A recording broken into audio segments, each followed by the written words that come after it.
मैं इस फैन को चालू करके ये देखने वाला हूँ कि क्या ये बोट आगे बढ़ती है या फिर नहीं, और फिर मैं 4000 मील की यात्रा करके इक्वेटर पर जाऊंगा।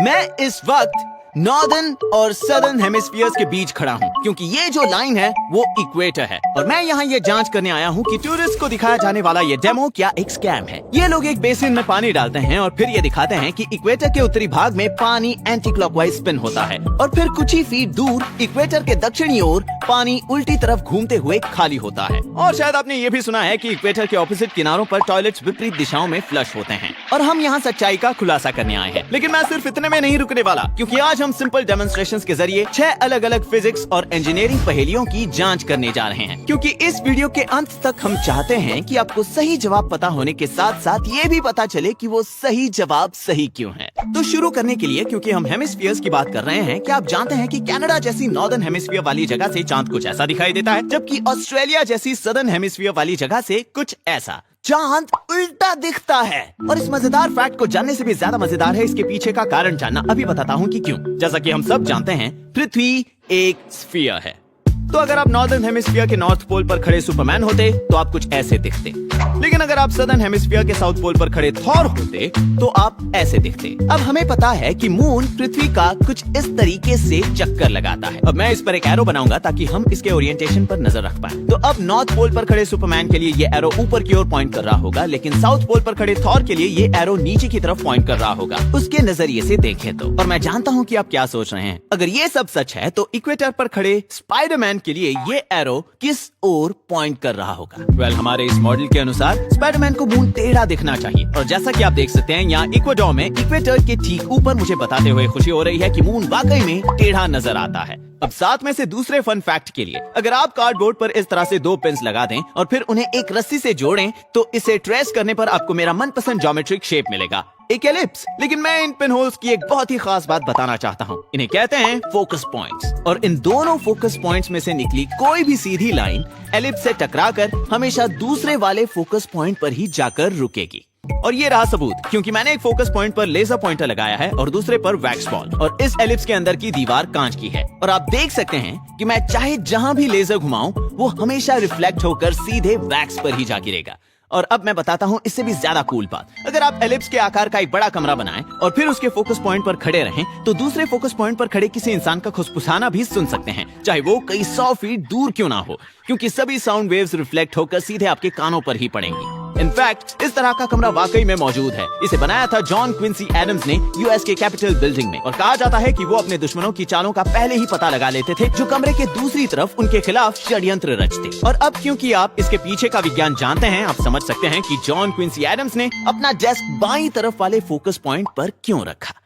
अब आते हैं तीसरे नंबर पर। हम सब जानते हैं कि जब हम कार का एक्सेलरेटर जोर से दबाते हैं तो उसके अंदर का सामान पीछे की ओर सरक जाता है, और जब ब्रेक लगाते हैं तो सारा सामान आगे आता है, जिसमें आप भी शामिल हो। इसीलिए हमेशा सीट बेल्ट लगानी चाहिए। तो फिर ऐसा क्यों होता है कि किसी बर्थडे पार्टी में जाते समय जब मैं ब्रेक लगाता हूँ तो केक तो आगे आ जाता है, लेकिन बलून्स पीछे की ओर खिसक जाते हैं? चलो, केक तो आगे इसीलिए आया क्योंकि उसके ऊपर न्यूटन का पहला नियम लागू होता है, जो ये कहता है कि सभी चीजें आलसी होती हैं और वो अपनी जगह से तब तक नहीं हिलेंगी जब तक कोई बल उन्हें मजबूर ना करे। और न्यूटन का दूसरा नियम कहता है कि जितना ज्यादा आपका वजन होगा, आपको अपनी जगह से हिलाने के लिए उतनी ही ज्यादा बल की आवश्यकता होगी। लेकिन एक चीज है जो हम कभी कभी भूल जाते हैं, हमारे आसपास की हवा भी एक तरल है और उसमें भी मास है, उसमें भी कुछ वजन है। इसीलिए तो एयर प्रेशर का अस्तित्व है। हमारे ऊपर बहुत से एयर मॉलिक्यूल्स मौजूद हैं जिनका अपना थोड़ा सा वजन है। मान लीजिए कि हम हवा के ढेर के नीचे दबे हैं, इसीलिए जब आप पहाड़ चढ़ते हैं तो आपका चिप्स का पैकेट फूल जाता है। ऐसा इसलिए है क्योंकि ये हवा के ढेर के ऊपर चला गया है, और अब इसके ऊपर कम हवा है जो इस पर चारों तरफ से दबाव डालेगी। आपको सबूत चाहिए? तो ये रहा एक आसान सा एक्सपेरिमेंट, आपको ये दिखाने के लिए कि हवा का भी वजन होता है। जब मैं इस गुब्बारे को इस साइन पर फेंकता हूँ तो ये हिलता जरूर है, लेकिन गिरता नहीं। अब मैं उसी गुब्बारे को लेकर उसमें थोड़ी और हवा भरूंगा, बस। बाकी सब कुछ ठीक पहले की तरह ही है, लेकिन अब ये उस साइन को गिरा पाता है। तो इसका मतलब है कि हमने सिर्फ थोड़ी हवा डालकर इसका वजन बढ़ा दिया, क्योंकि न्यूटन के दूसरे नियम के अनुसार ही जो चीज जितनी ज्यादा वजनदार होगी उससे दूसरी चीजों को गिराना उतना ही ज्यादा आसान होगा।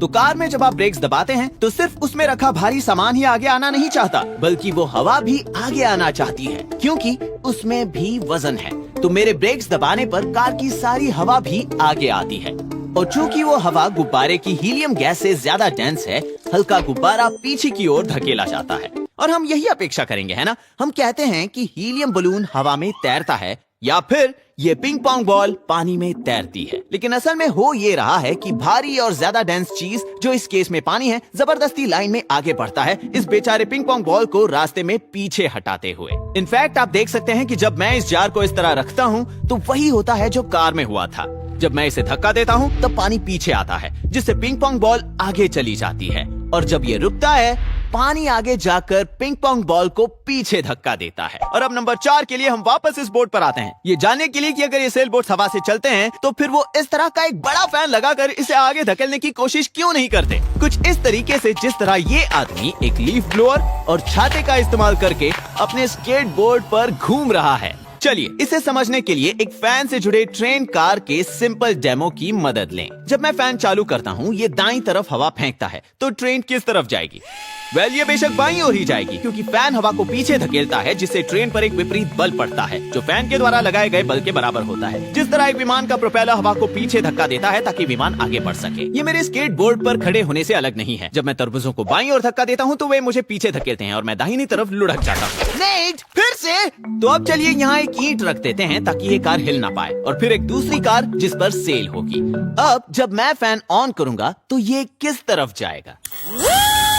बेशक दाहिने तरफ, क्योंकि तेज बहती हुई हवा सेल से टकराती है, जैसे इसे ढेर सारे छोटे छोटे तरबूज धक्का दे रहे हों। तो अब अगर हम ईंट हटा दें और ये कार बाईं तरफ जाना चाहती है और ये दाहिने तरफ, तो क्या होगा अगर हम इन दोनों को जोड़ लें? कुछ नहीं, क्योंकि इन दोनों पर बराबर का बल लग रहा है, क्योंकि ये दोनों विपरीत दिशा में जाना चाहते हैं, वो भी एक ही बल के इस्तेमाल से। एक फैन बोट को आगे बढ़ा सकता है, आपको बस सेल को हटाना होगा और फैन का मुंह दूसरी तरफ करना होगा। लेकिन अगर आप इतना कर ही रहे हैं तो आप उसी फैन को लेकर पानी में डाल सकते हैं, जहाँ पानी जैसे भारी तरल को धक्का देना हवा के मुकाबले ज्यादा आसान होगा। बिल्कुल सही समझे, बोट प्रोपेलर्स भी यही करते हैं। और जब मैंने इसे असल जिंदगी में टेस्ट किया, जैसा कि आप देख सकते हैं, मैं कहीं नहीं जा रहा। तो अगर खुद ही नैया पार लगाना सच में नामुमकिन है, तो उस आदमी का क्या जो अपने लीफ ब्लोअर और छाते की मदद से स्केट बोर्ड पर सवार था? मैंने उसकी तरकीब आजमा के देखी और कहना पड़ेगा ये काम तो करता है।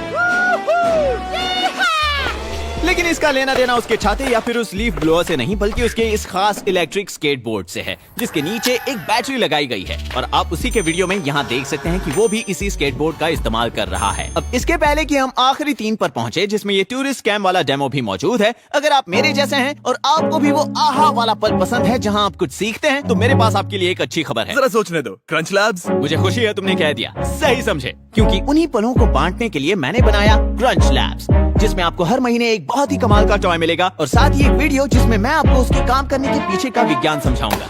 मार्क के अपने मुंह से नहीं कहेगा, लेकिन ये नासा और एप्पल में काम कर चुका है। आपने ऐसा महान इंजीनियर पहले कभी नहीं देखा होगा, और इसने खुद ये बॉक्सेस डिजाइन किए हैं ताकि ये आपको वो सब कुछ सिखा पाए जो ये जानता है। हमने एक वाटर गन बनाया था और इसमें एक नोजल है जिसे घुमाने पर वो उल्टा गन चलाने वाले पर ही पानी फेंकता है। मतलब कमाल है। तुम भी मेरे बॉक्सेस के प्रैंक में कई बार फंसे जानता हूँ, मुझे लगता है ये तो अगर आप मिस्टर बीस्ट को प्रैंक करना चाहते हैं और साथ ही वो आहा पलों के मजे उठाना चाहते हैं, ये गलत कर गया। तो अधिक जानकारी के लिए जाइए crunchlabs.com पर। अब 5वें नंबर पर है वो सबसे क्रेजीएस्ट फैक्ट जो मैं जानता हूँ। मान लीजिए मैंने रस्सी को पूरी पृथ्वी के इर्द गिर्द बांधा है, लेकिन मुझे अभी अभी पता चला कि इसे जमीन से करीब 1 फीट ऊपर होना चाहिए था। तो अब सवाल ये है कि ऐसा करने के लिए मुझे और कितनी एक्स्ट्रा रस्सी की जरूरत पड़ेगी? अब आप सोच रहे होंगे कि 2 गुना या फिर 3 गुना, लेकिन क्या होगा अगर मैं आपसे कहूं कि आपको सिर्फ इतनी ही एक्स्ट्रा रस्सी खरीदनी होगी?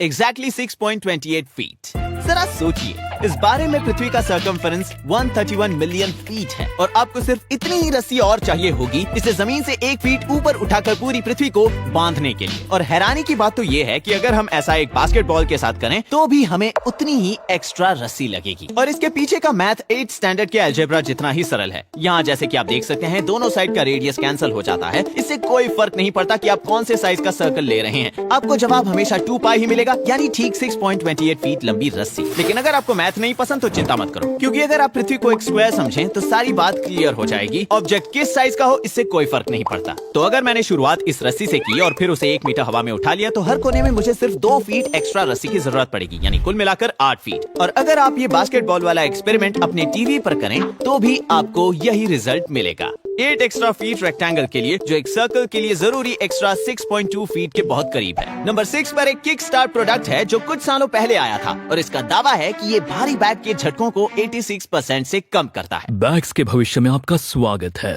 आपने कभी ऐसा बैकपैक नहीं देखा होगा जो ऐसे हिलता है और आपको आराम से चलने देता है। और ये सिर्फ दिखावे के लिए नहीं है, वजन को सस्पेंड करके हावरग्लाइड झटकों को 80 से 90% तक कम कर देता है। मेरा इस पर इंटरेस्ट तब आया जब कमेंट सेक्शन में लोग ये चर्चा कर रहे थे कि ये सच में काम आसान करेगा या नहीं। तो आपको क्या लगता है, क्या ये एक स्कैम है? ये स्कैम इसलिए नहीं हो सकता क्योंकि जब आप एक साधारण भारी बैग पहनकर चलते हैं तो हर कदम के साथ वो ऊपर नीचे झटके खाता है, क्योंकि हर कदम पर आप उसके भार को गुरुत्वाकर्षण बल के विरुद्ध खींचते हैं। ये इस वजन को किसी सख्त रस्सी के जरिए ऊपर नीचे करने जैसा है। लेकिन अगर बैग इलास्टिकली सस्पेंडेड होता तो उसका इनर्शिया उसके नीचे या ऊपर ज्यादा उछलने से रोकता। तो इसके जरिए आप अब भी ऊपर नीचे कूद सकते हैं मगर बैग नहीं हिलेगा। ये ऐसा होगा मानो सख्त रस्सी को किसी इलास्टिक रस्सी से बदलना। और आप देख सकते हैं कि अब मुझे अपने हाथ को ऊपर नीचे करने में कोई परेशानी नहीं हो रही क्योंकि वजन उतना हिल नहीं रहा। लेकिन इस आइडिया का विरोध करने वालों ने कहा कि इस सिस्टम को काम करने के लिए जो पुलिस, कॉर्ड्स और एक्स्ट्रा फ्रेम्स चाहिए उनका वजन 4 एक्स्ट्रा पाउंड्स है। और भले ये बाउंस हो या ना हो, यहाँ बात 4 पाउंड्स एक्स्ट्रा वजन लेकर पहाड़ चढ़ने की है। और उस वीडियो में आइडियल केसेस दिखाए गए हैं। असल जिंदगी में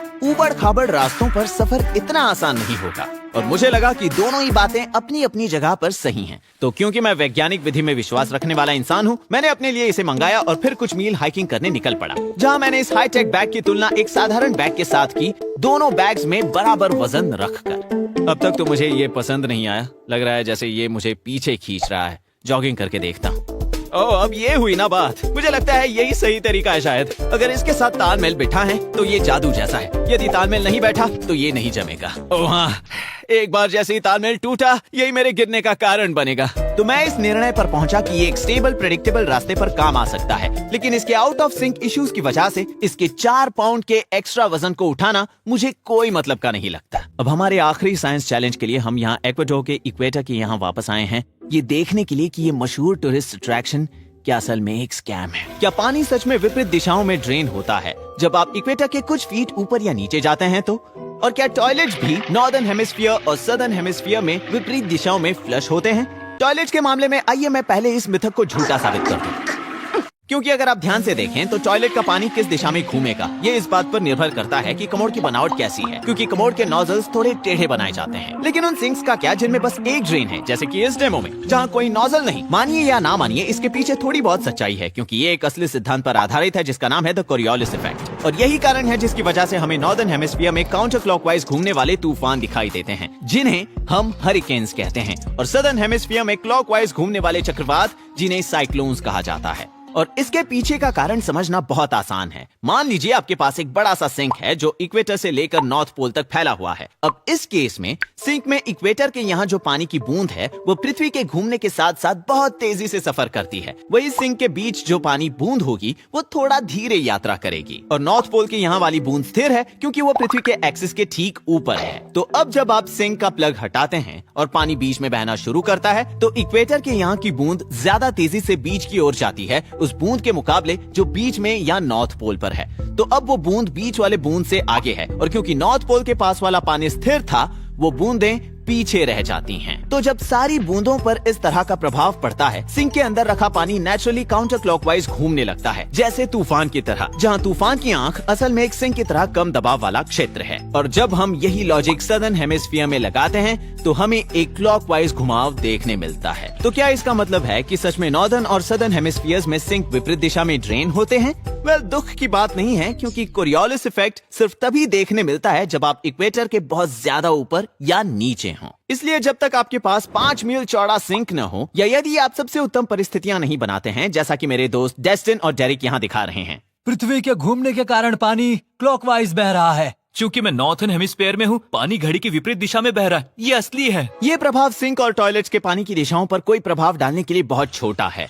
और अब ये अन्य कारकों पर निर्भर करता है, जैसे कि सिंक ज्योमेट्री या ये फैक्ट कि जो पानी दिखने में स्थिर लग रहा है लेकिन वास्तव में प्लग निकाले जाने से पहले उसमें थोड़ी सी हलचल बची थी। तो टूरिस्ट के लिए दिखाए गए डेमो का क्या? वेल, अगर आप उन वीडियोस को ध्यान से देखें तो आप पाएंगे कि वो आखिर में बाल्टी को ट्विस्ट करता है और फिर पानी उसी दिशा में घूमते रहता है। तो यहाँ पर पानी डालने के बाद वो बाल्टी को इस दिशा में ट्विस्ट करता है, जिसके बाद वो उसी दिशा में ड्रेन होता है और फिर सिंक को इक्वेटर के इस तरफ रखने के बाद पानी डालते वक्त वो बाल्टी को दूसरी तरफ ट्विस्ट करता है, जिससे पानी दूसरी तरफ बहकर ड्रेन होता है। इनफैक्ट आप इस तरीके का इस्तेमाल करके इस डेमो को अपने घर पे भी दोहरा सकते हैं और इस सिंक में पानी को दोनों तरफ घुमा सकते हैं। और इसलिए इसमें कोई आश्चर्य नहीं होना चाहिए कि जब मैंने ये सवाल पूछा, क्या ये तभी काम करेगा अगर पानी मैं डालूं? तो मुझे इसे टेस्ट करके देखने का मौका नहीं दिया गया। और तो और इस सब के ऊपर एक और बहुत ही जरूरी बात, अगर आप इस जगह के असली जीपीएस कोऑर्डिनेट्स निकालें तो आप पाएंगे कि ये असली इक्वेटर से एक फुटबॉल के मैदान से भी ज्यादा दूर है। मतलब हम वास्तव में सदर्न हेमिस्फीयर में ही थे। तो असली विज्ञान दिखाने के बजाय ये बस इनके आपसे पैसे लूटने के तरीके हैं, एक क्लेम से मैजिक ट्रिक के जरिए, जहाँ असली जादू वो सारा नया रसदार ज्ञान है जिसे मैंने वायरलेसली स्क्रीन के जरिए ट्रांसफर किया है, जिस पर आप मुझे देख रहे हैं मेरे मस्तिष्क से सीधे आपके मस्तिष्क में। नया साल आ गया, इसका मतलब ये बिल्कुल सही वक्त है कुछ नया सीखने का, क्योंकि कुछ नया सीखने का ये जुनून ही है जिसने मुझे YouTube वीडियोस और क्रंच लैब्स बॉक्सेस बनाने का जोश भरा है, जहां हम हर महीने आपके दरवाजे पर एक मजेदार टॉय भेजते हैं। और आप ना सिर्फ ये सीखेंगे कि एक इंजीनियर की तरह कैसे सोचें और बिल्ड करें, बल्कि उनके काम करने के पीछे का विज्ञान भी सीखेंगे। हर महीने एक नया सिद्धांत होगा और सबसे अच्छी बात ये है कि बिल्कुल जैसे आपको ये वीडियो देखकर आनंद आया होगा, ऐसा लगा ही नहीं कि हम कुछ सीख रहे हैं, क्योंकि हम सब्जियों को छुपाने में एक्सपर्ट हैं। इसे मेरे कहने का ये मतलब है कि 87% बच्चों ने इसे 1 से 10 के बीच वाले स्केल पर 8 रेटिंग दी और 4 में से 3 से अधिक माता पिता ने कहा कि बिल्ड बॉक्स मिलने के बाद उनके बच्चे में स्टेम और इंजीनियरिंग के प्रति एक नया जुनून पैदा हुआ। और तो और हर महीने आपको मिलेगा एक प्लैटिनम टिकट जीतने का मौका, और अगर आपको वो मिले तो फिर आपको यहाँ क्रंच लैब जाकर मेरे और मेरी टीम के साथ बिल्ड करने का मौका मिलेगा। अगर आपको अपने सुपर पावर जैसे सीखने के जुनून को जगाए रखना है तो जाइए crunchlabs.com पर या डिस्क्रिप्शन में दिए गए लिंक पर क्लिक करके आज ही अपना बिल्ड बॉक्स सब्सक्रिप्शन लें। Thanks for watching.